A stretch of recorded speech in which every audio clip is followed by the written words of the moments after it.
오늘 우리에게 허락된 말씀은 신약성경 요한복음 2장 18절부터 22절까지 말씀입니다.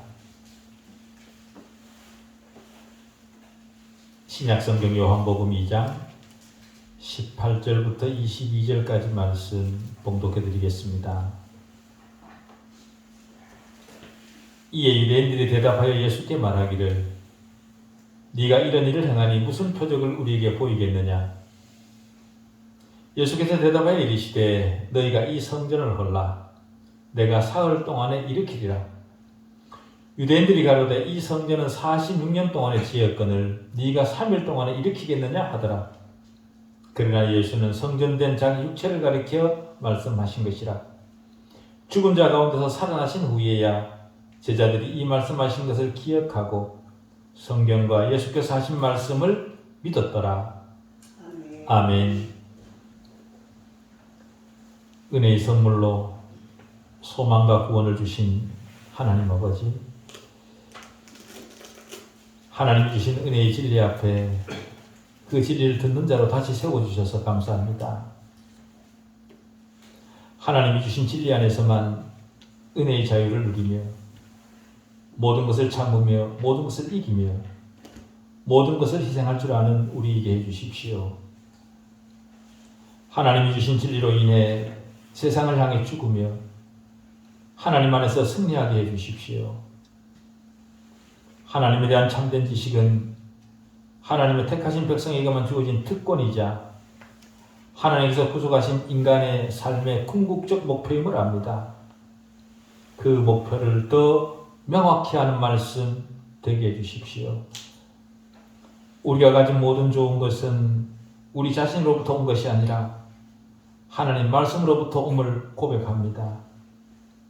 하나님 말씀으로부터 더 큰 선물을 얻는 시간 되게 해주십시오. 모든 무지와 그 무지로부터 오는 허영을 이기는 말씀 되게 해주십시오.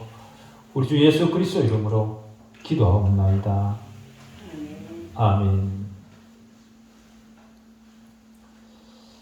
성전을 정화하시는 주님을 못마땅하게 여기던 유대인들이 주님에게 시비를 걸면서 주님과 유대인 사이에 실제적 첫 충돌이 일어났습니다. 주님의 모습을 지키만 보고 있던 유대인들이 말을 걸기 시작한 거죠.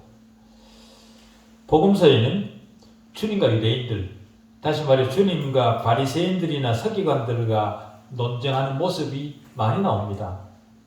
그 이유는 유대인들이 하나님을 믿는 믿음을 종교화시켜서 죽은 믿음으로 만들었기 때문에 논쟁을 했던 거죠.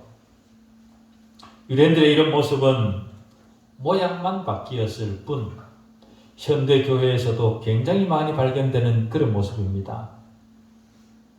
기독교 신앙은 진리 없는 형식이나 절차나 절기를 지키는 것으로 대신할 수 있는 하나의 종교가 아닙니다. 하나님의 목적이나 의도는 상실한 채 안식일을 지키고 유월절을 지키고 부활절을 지키는 것으로 완성되는 그런 신앙이 아닙니다. 구약시대에는 그런 것들이 어느 정도 비중을 차지했었지만 구약의 모든 형식과 절차는 주님께서 십자가에서 완성하셨습니다. 그렇기 때문에 외형적 의식은, 외형적 형식은 전혀 중요하지 않게 되었습니다. 그 사실을 주님은 성전 정화 사건을 통해서 몸으로 우리에게 보여주신 겁니다. 하나님을 믿는 것은 외형과 형식이 아니라 영생하는 생명에 있다 라는 것을 보여주신 거죠. 주님이 보여주신 행동에 대해 유대 지도자들은 어떤 반응을 보였는가? 오늘 본문이 그것을 설명합니다. 주님이 노끈으로 채찍을 만들어서 짐승들과 돈 바꾸는 자들을 쫓아내시자 그 광경을 보고 있던 유대 지도자들이 주님에게 네가 이런 일을 행하니 무슨 표적을 우리에게 보이겠느냐? 그렇게 묻습니다.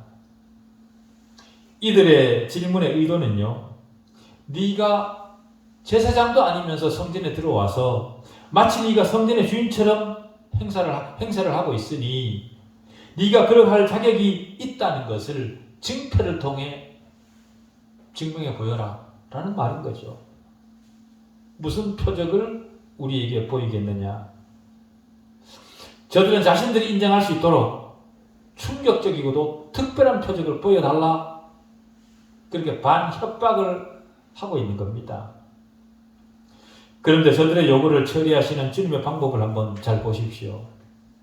주님의 모습 속에서 우리가 확인하는 것은 자신이 활동하실 원칙들을 분명하게 세워놓고 행동하신다라는 사실입니다. 주님은 직접적으로 저들에게 답변하지 않으시고 이 성전을 헐라 내가 사흘 동안에 일으키리라 그렇게 대답하십니다. 저들은 주님의 이 대답을 이해하지 못했지요.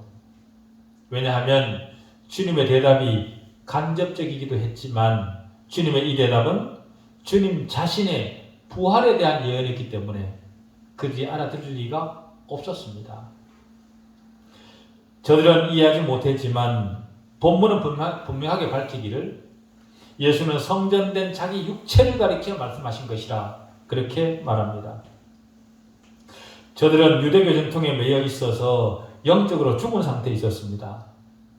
그렇기 때문에 주님 말씀을 이해하지 못하고 하나님이 임시로 만들어주신 형식과 절차를 지키는 그 일에만 골몰해 있었던 거죠. 그런데 주님이 유대인들에게 주신 교훈은 곧 우리에게도 그대로 해당되는 그런 말씀입니다. 그래서 고린도전서 10장 11절에 가면 그들에게 일어난 이런 일은 본보기가 되고 또 말세를 만난 우리를 깨우치기 위하여 기록되었느니라 라는 말씀을 만나게 됩니다. 성경 모든 기록은 시대를 불문하고 모든 그리스도인들에게 그대로 적용되는 동일한 교훈입니다. 유대인들도 똑같은 방법으로 주님을 대면했고 똑같이 초청을 받고 똑같이 복음을 들었습니다. 그러나 그들은 복음을 받아들이지 않았습니다. 여러 번 말씀드렸습니다마는 요한복음의 대주제는 내가 온 것은 양으로 생명을 얻게 하고 더 풍성히 얻게 하려는 것이라 라는 겁니다. 이 주제를 위해 그들에게도 모든 것이 제공되었습니다. 그럼에도 불구하고 그들은 그것을 듣지 않았죠. 하나님이 주신 제도와 형식과 의식들의 궁극적 목적을 이해하지 못했기 때문에 주님의 이런 말씀을 들을 리가 없는 겁니다. 알아들을 리가 없는 겁니다.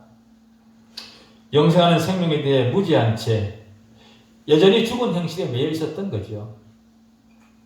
그러면서도 자신을 유대교 선생이라 그렇게 부르는 일에 부끄러움을 느끼지 못했던 자들, 그들이 바로 바리새인들이고 서기관들이었습니다.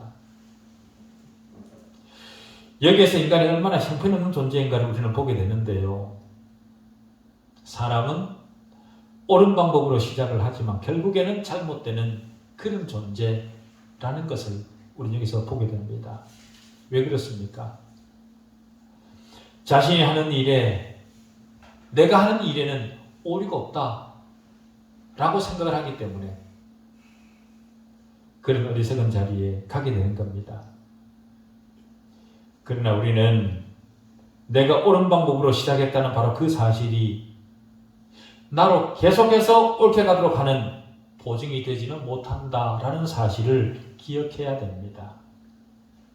옳게 시작을 했다고 해서 그 끝도 반드시 옳은 것은 아니라 그 말이죠. 옳은 방법으로 시작을 하지만 마귀가 우리를 혼란시켜서 엉망진창으로 만듭니다. 매우 간교한 방법으로 미혹해서 정확하게 시작했던 일이 매우 잘못된 방법으로 끝나도록 만듭니다. 본문에서도 마귀는 주님을 넘어뜨릴 틈을 만들기 위해 유대인을 통해 이런 질문을 합니다. 무슨 표적을 우리에게 보이겠느냐? 주님은 의도와 목적을 가지고 표적을 행하고 계시는 것인데 마귀는 주님의 목적과 의도를 파악하지 못하고 왜곡합니다. 요한복음 6장 30절 이하에도 비슷한 내용이 있습니다. 거기에 보면 그들이 묻되 그러면 우리가 보고 당신을 믿도록 행하시는 표적이 무엇이니까? 하는 일이 무엇이니까? 기록된 바 하늘에서 그들에게 떡을 주어 먹게 하였다 한 같이 우리 조상들은 광야에서 만나를 먹었나이다. 예수께서 이르시되 내가 진실로 진실로 너에게 이르노니 모세가 너에게 하늘로부터 떡을 준 것이 아니라 내 아버지께서 너에게 하늘로부터 참떡을 주시나니 하나님의 떡은 하늘에서 내려 세상에 생명을 주시는 것이니라. 그렇게 말씀하시는 부분이 있습니다. 하나님이 주신 은혜를 왜곡해 해서 자신들의 선조에게로 그 영광을 돌립니다. 주님을 모세와 동격으로 취급하는 거죠. 모세는 그 광야에서 이런 기적을 행했는데 당신은 우리에게 보여줄 기적이 뭐냐? 라는 겁니다. 오늘 본문에서도 당신이 능력이 있다면 모세와 같은 그런 능력을 우리가 보여달라. 그렇게 말을 하고 있는 겁니다. 그들의 그런 간교함을 간파하신 주님은 즉답을 하지 않으시고 간접적으로 대답하셨습니다. 주님이 표적을 베푸시는 이유는 주님 자신이 누구신가를 증거하고 그것을 통해 주님을 믿음을 장려하기 위한 것이지만 표적을 달라고 요구하는 것에 대해서는 정죄를 하시는 분이 바로 주님이십니다. 왜냐하면 그들의 요구 속에는 나쁜 의도가 있다는 것을 아시기 때문에 그러신 거죠. 주님은 주님의 백성에게는 은혜를 베푸시기 위해 표적을 보여주시지만 세상을 향해서는 적대적이신 분입니다. 왜 세상을 향해서는 적대적이냐 하면 세상은 주님을 반대하고 모독하기 때문에 그런 거죠. 그래서 주님은 세상과 언제나 선을 긋습니다. 세상과 이것은 다르다는 거죠. 주님은 마태복음 10장 34절에서 이런 말씀을 하십니다. 내가 세상에 화평을 주러 온 줄로 생각하지 말라. 화평이 아니요 검을 주러 왔노라. 주님은 믿는 자와 믿지 않는 자를 갈라놓고 아버지와 자녀를, 어머니와 딸을, 시어머니와 며느리를 갈라놓습니다. 그것은 어쩔 수 없습니다. 왜냐하면 어떤 사람은 주님의 백성인 반면에 또 어떤 사람은 주님의 백성이 아니기 때문에 그럴 수밖에 없는 겁니다. 그래서 동일한 말씀을 들으면서도 다른 반응을 보이게 되는 것이고 반응이 다르니 적대적이 될 수밖에 없는 겁니다. 불화하게 마련인 겁니다. 요한복음 2장에 주님이 가나 혼인잔치에서 표적을 보여주자 표적을 본 그의 제자들이 그를 믿으니라 라고 합니다. 성전을 청소하시는 장면을 통해서도 제자들은 성경에 예언된 말씀을 기억합니다. 하나님의 백성들은 그런 반응을 보이는 거죠. 그러나 유대인들은 전혀 다른 반응을 보입니다. 믿는 자와 믿지 않는 자의 반응이 이렇게 확연히 갈리는 겁니다. 저들은 당황하고 확신이 없습니다. 그래서 표적을 구하는 겁니다. 양쪽이 다 똑같은 사람을 바라보고 똑같은 행동을 관찰하고 있지만 그들의 반응은 완전히 상반됩니다. 이런 일은 지금 현대에도 일어나고 있는 그런 일들이죠. 믿어지지 않으니 믿을 수 있도록 표적을 보여달라. 무엇인가 우리 안에 남들이 경험하지 못한 확실한 체험을 보여달라. 그렇게 말을 하는 겁니다.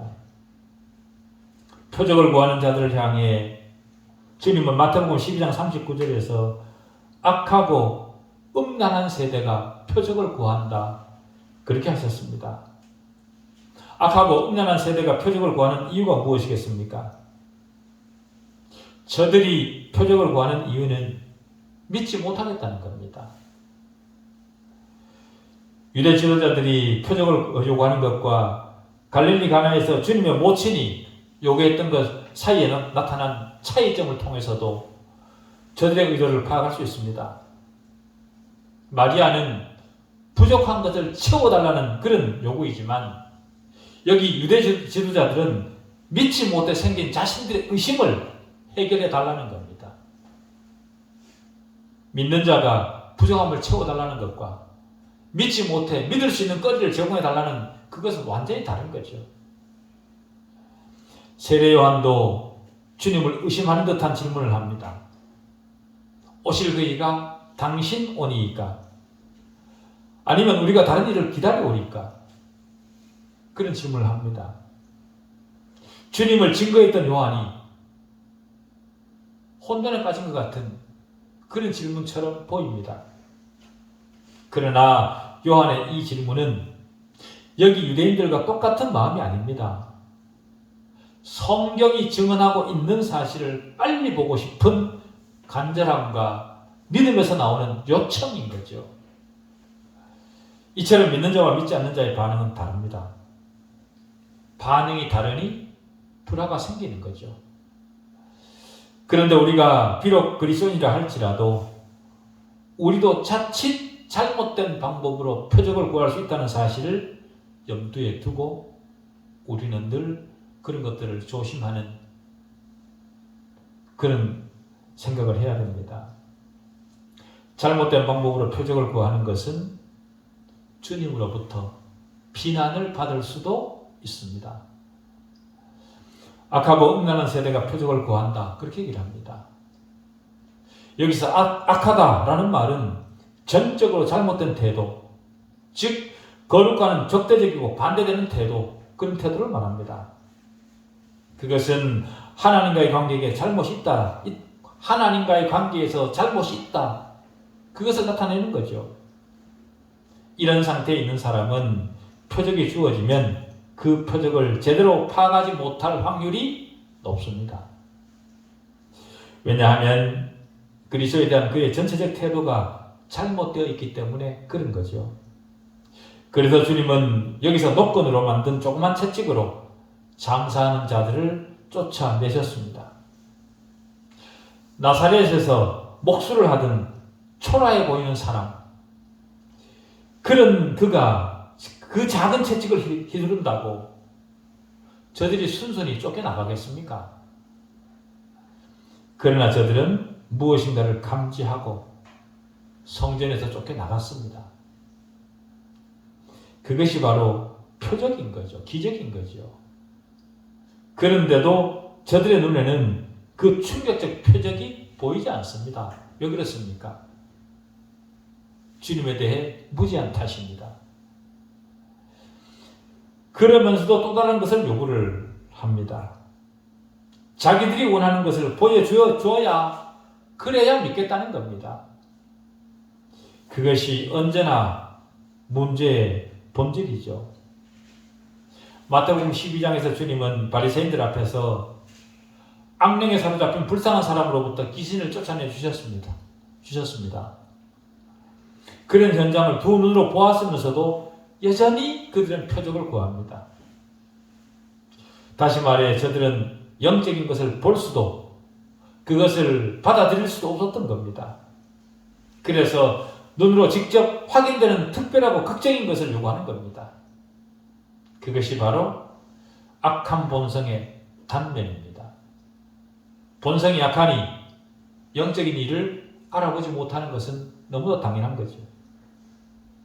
주님이 유대 지도자들에게 이 성전을 헐라 내가 사흘 동안에 일으키리라 라고 하셨을 때 저들은 완전히 오해했습니다. 주님이 말씀하시는 그 영적 대답을 이해하지 못했던 거죠. 그 대답을 들은 유대인들의 반응을 보십시오. 유대인들이 이르되 이 성전은 46년 동안에 지었거늘 네가 3일 동안에 일으키겠느냐 하더라. 저들은 표면적이고 실체적인 것만, 눈에 보이는 것들만 아는 그런 자들입니다. 세상이 바로 그런 거죠. 거듭나지 못한 자들은 눈에 보이고 손으로 만질 수 있는 육체적이고 물질적인 것에만 관심을 둡니다. 요한복음 3장에 등장하는 니고데모도 똑같은 그런 수준이었던 사람인 거죠. 굉장히 탁월한 학식을 가졌지만 영적으로는 여전히 무지했던 그였습니다. 주님은 그에게 사람이 거듭나지 아니하면 하나님의 나라를 볼 수 없느니라 그렇게 대답을 했습니다.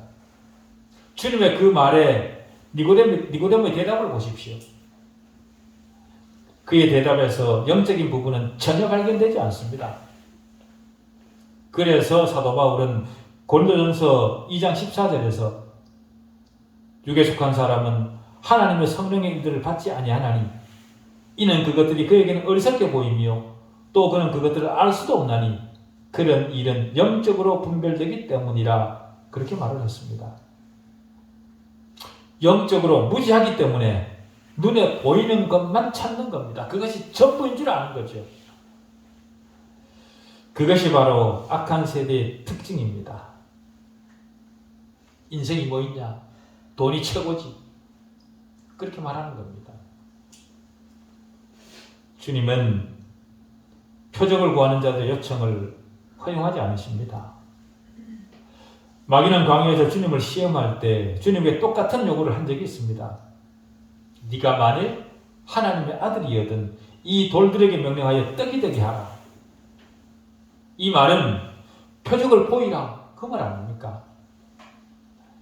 그러나 주님은 그들에게 그렇게 하지 않으시고 그때도 간접적으로 대답하셨습니다. 성전 꼭대기에서 뛰어내리라. 그는 마귀의 제안도 똑같았습니다. 이 같은 모든 요구를 누가 하는가 하면 언제나 마귀가 하는 거죠. 그러나 그들의 계략을 아시기 때문에 주님은 그들의 요구를 언제나 거절하셨습니다. 주님이 생애 마지막 부분에서 헤롯 왕의 손에 잡혔을 때도 주님의 태도는 동일했습니다. 죽음을 앞둔 시간이었지만 그 태도를 바꾸지 않으셨습니다. 죄수가 되어 빌라도의 무장한 군사들에 의해 헤롯 왕에게 압송되었습니다. 그때까지 헤롯과 빌라도는 격렬하게 싸우며 말도 하지 않던 원수지간이었던 그런 사이였거든요. 그런데도 주님을 잡는 일에는 서로 협력자가 되어서 서로 끼낄거립니다. 누가복음 23장 8절에서 9절에 보면 헤롯이 예수를 보고 매우 기뻐하니 이는 그의 소문을 들었으므로 보고자 한지 오래였고 또한 무엇이나 이적 행하심을 볼까 바랐던 연고로라. 여러 말로 부르나 아무 말도 대답하지 아니하시니라. 주님은 악한 의도를 가진 사람들에게는 대답하지 않으시는 분입니다. 목숨이 위협을 받더라도 절대로 그런 원칙을 타협하지 않습니다. 지금도 마찬가지입니다. 주님 앞에 우리의 의도가 선하지 못하다면 주님은 우리의 요청에 대답하지 않으십니다. 우리 옛사람은 지나갔습니다. 하지만 옛 본성은 없어지지 않고 그대로 있습니다. 더구나 우리는 육체를 그대로 입고 있죠. 그러다 보니 우리는 마귀의 밥이 될 때가 종종 있습니다. 마귀는 주님의 증거를 파멸하고 또 우리들에게서 크고 영광스러운 구원을 강탈해 가기 위해서라면 무슨 일이든 감행을 하는 그런 자들이죠. 그래서 마태복음 24장 24절에서 주님은 거짓 그리스도들과 거짓 선지자들이 일어나 큰 표적과 기사를 보여 할 수만 있으면 택하신 자들도 미혹하리라 그렇게 말씀하셨던 겁니다. 정말로 하나님의 백성이 아닌 자들, 그들은 큰 표적과 기사를 보면 거기에 홀라당 넘어가서 그것이 진짜인가 거기에 빠져버립니다. 그러나 그것이 아니라는 거죠. 마귀는 언제나 우리로 하여금 한쪽으로 치우치도록 만듭니다. 우리가 받은 영광스러운 복들을 부인하도록 만듭니다. 그렇기 때문에 우리는 우리 자신을 복음에 비추어 진단해 보아야 됩니다. 일어나는 기이한 현상에 우리를 비출 것이 아니라 말씀 앞에 나를 비추어 나를 판단해 보아야 됩니다. 내 안에 음란한 영적 본성이 나를 흔들고 있지는 않은지, 그렇지 않다는 확신을 가지도록 말씀으로 무장해야 합니다. 때로 감당하지 못할 만큼 현실이 무겁고 힘이 들면 자칫 우리는 자신이 받은 위대한 구원에 대해 감사하지 못하거나 혹은 그것을 무시하거나 아니면 어떤 식으로든 구원을 멸시하는 듯한 그런 생각을 가질 수도 있습니다. 그럴 때 우리는 조심해야 됩니다. 우리 삶이 어떤 형편에 처해 있든지 주님으로부터 받은 위대한 구원에는 변함이 없다는 사실 앞에 우리는 확신해야 됩니다. 내가 변덕을 부리는 것이지 나를 향해 하나님이 변덕을 부리는 것이 아닙니다. 그럼에도 불구하고 인간은 자기 자신을 기준으로 내 구원이 확실한 것인가 라고 의심을 하는 거죠. 그 변함없는 구원은, 하나님이 우리에게 주신 그 변함없는 구원은 우리가 이 땅을 살아가는 일생뿐만 아니라 영혼을 통해서도 놀랍고도 감격적인 그런 구원입니다. 그렇기 때문에 우리 현실이 조금 고단하고 어렵다고 구원을 무시하거나 얕잡아 봐서는 안 되는 겁니다. 반면에 구원의 경솔함이 느껴지도록 들떠 있는 것도 경계해야 합니다. 구원을 구실로 흥분과 들떠 있는 그런 경험을 추구한다면 그것은 위험한 상태에 있다 라고 우리는 생각을 해야 됩니다. 갈라디아서 5장에 의하면 성령의 열매는 그런 것이 아닙니다. 오직 성령의 열매는 사랑과 희락과 화평과 자비와 양선과 온유와 충성과 절제와 이런 것들이라 갈라디아서는 그렇게 얘기를 합니다. 미치고 방방 뛰는 그런 것이 아니라 그 말이죠. 그렇기 때문에 그리스도인은 들떠 있거나 불만족한 갈망을 느껴서는 안 됩니다. 진정한 성령의 경험에는 그런 흥분이 있지 않습니다. 오히려 상쾌한 기쁨이 있는 거죠. 그것은 육적 흥분과는 너무도 다른 겁니다. 만약 그리스도인으로서 우리가 자신의 생각이나 감정 혹은 요구 속에 그리스도보다 다른 어떤 것에 우선권을 부여하는 그런 경향이 있다면 우리는 영적 깨끗함을 잃어가고 있는 것이라 그렇게 생각하시면 됩니다. 성령은 우리 자신이 흥분되거나 우리 자신의 감정이나 욕구 충족을 위해 그것을 위해 보내심을 받은 분이 아닙니다. 성령은 언제나 주님의 영광을 드러내는 것에 목표가 있습니다. 그렇다면 우리 역시 우리 모든 경험과 삶은 주님의 영광을 위한 것이어야 됩니다. 그런데도 우리는 주님의 영광을 구실로도 우리 영광을 더 추구하는 그런 교활함이 우리 가운데 있습니다.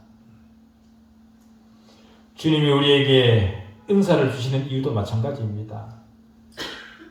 은사를 통해 주님을 드러내라는 것이지 우리 개인을 높이라고 주신 것이 아닙니다. 주님의 영광이나 주님을 찬양하는 일보다 자신에게 일어나는 일들에 더 많은 관심을 가지게 된다면 그는 이미 위험한 길을 걷고 있는 겁니다. 그렇기 때문에 구원을 구실로 나는 다른 어떤 것에 더 관심을 가지고 있지 않은지 자기 자신을 말씀으로 점검해 보셔야 됩니다. 우리는 내가 생각한 것을 믿을 것이 아니라 내 판단을 따라 믿을 것이 아니라 주어진 말씀을 따라 믿어야 됩니다. 내 자신의 생각이나 경험을 내려놓는 바로 그 자리에서부터 진리는, 복음은 출발한다는 사실을 기억하셔야 됩니다. 누가복음 16장 31절을 보면 모세와 선지자들에게 듣지 아니하면 비록 죽은 자 가운데서 살아나는 자가 있을지라도 권함을 받지 아니하리라 그렇게 얘기를 합니다. 모세와 선지자들에게 듣지 않는다면 그 어떤 표적도 받아들이지 않겠다는 거죠. 그러니 새로운 경험을 추구하지 마십시오. 확신이란 언제나 진리로부터 오는 것이지 우리가 만들어낸 새로운 어떤 것에서 오는 것이 아닙니다. 우리 경험으로부터 나오는 것이 아닙니다. 우리에게는 모세와 선지자들, 그들이 있습니다. 우리는 성경을 가지고 있습니다. 그렇기 때문에 하나님이 우리에게 주신 것에만 관심을 집중해야 됩니다. 표적을 본 제자들은 그것을 통해 믿음이 강화되었습니다. 그러나 유대인들은 동일한 표적을 보면서도 다른 특별한 것을 달라고 그렇게 소리를 칩니다마는 성경만 우리를 참 하나님에게로 안내하는 유일한 말씀입니다. 그러니 성경을 읽고 성령께서 조명해 주시기를 위해 기도하십시오. 선지자들의 말과 신약 성경의 말씀을 읽고 그것을 따라 청종하십시오. 주님께서 기록해 주신 말씀만 따라가십시오. 여러분의 생각을 내려놓으십시오. 그리고 그 외에는 아무것도 갈망하지 마십시오. 여기저기 기웃거릴 일이 아닙니다. 주님 대신 다른 것을 추구한다면 광명한 천사의 얼굴을 한 마귀가 우리 눈을 어둡게 해서 그것이 마치 그리스도에게 속한 것인 것처럼 속일 것입니다. 잠시 달콤한 어떤 것이나 내 생각과 내 형편을 위로해주는 어떤 그런 것이 아니라 하나님의 말씀 앞에 여러분을 맞추시기 바랍니다. 그러기 위해서는 나는 오직 주님만 알기를 원합니다. 라고 기도하고 성경을 읽으셔야 합니다. 성급해하지 마시고 조급해하지 마시고 무릎을 꿇고 기다리는 일을 계속해야 되고 찾고 두드리는 일을 멈추지 않아야 됩니다. 내가 주님으로부터 받아야 되는 것이, 알아야 되는 것이 훨씬 더 많으면서 너무도 부족한 상태에 있으면서 주님을 돕겠다고, 하나님을 위해 일하겠다고 설치지 마십시오. 주님은 우리의 도움을 필요로 하시는 분이 아닙니다. 내 생각을 가지고, 내 의를 가지고, 내 경험을 가지고 무엇인가를 해야 되겠다라고 나서지 마십시오. 심리적 위로의 수단으로 성경을 대하지 마십시오. 오직 바닥에 엎드려 주님의 영광스러운 인격을 성경을 통해 바라보십시오. 그리고 우리는 거기에 순종하고 하나님 말씀에 청종할 줄 아는 그런 우리여야 됩니다. 기도하시겠습니다. 하나님